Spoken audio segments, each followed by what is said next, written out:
Halo semuanya, ayo kita belajar. Di video kali ini kita akan belajar tentang unsur intrinsik cerita. Apa sih unsur intrinsik itu? Ayo kita cari tahu. Setiap cerita yang kita baca memiliki bagian-bagian penting di dalamnya yang membentuk cerita tersebut. Bagian-bagian penting inilah yang disebut unsur intrinsik. Unsur intrinsik adalah unsur pembangun dalam sebuah cerita. Unsur intrinsik cerita ini terdiri dari 5 macam.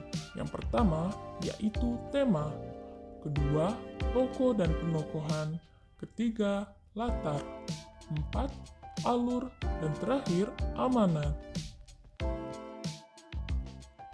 Yang pertama, tema. Tema adalah ide utama yang membentuk cerita. Tema inilah yang menjadi dasar cerita yang digunakan untuk mengarang cerita tersebut. Yang kedua, tokoh dan penokohan. Tokoh adalah pelaku yang ada dalam cerita atau individu yang mengalami peristiwa cerita.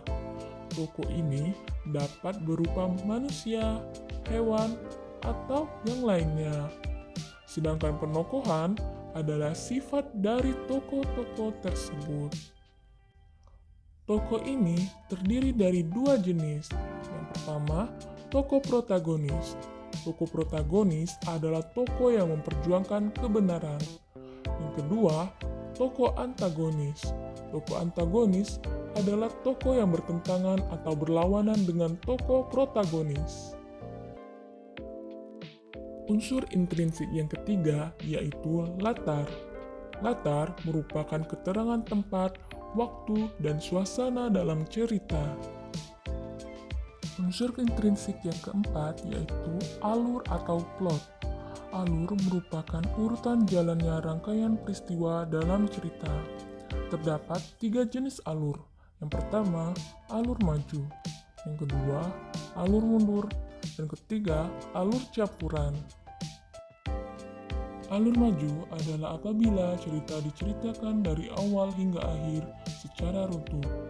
Alur mundur merupakan kebalikan dari alur maju.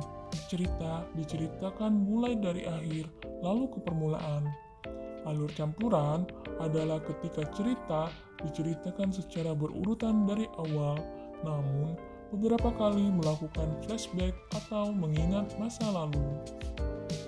Dan unsur intrinsik yang kelima yaitu amanat. Amanat merupakan ajaran moral atau pesan yang hendak disampaikan oleh pengarang kepada pembaca. Itulah tadi materi tentang unsur intrinsik cerita. Terima kasih sudah belajar bersama. Sampai berjumpa lagi.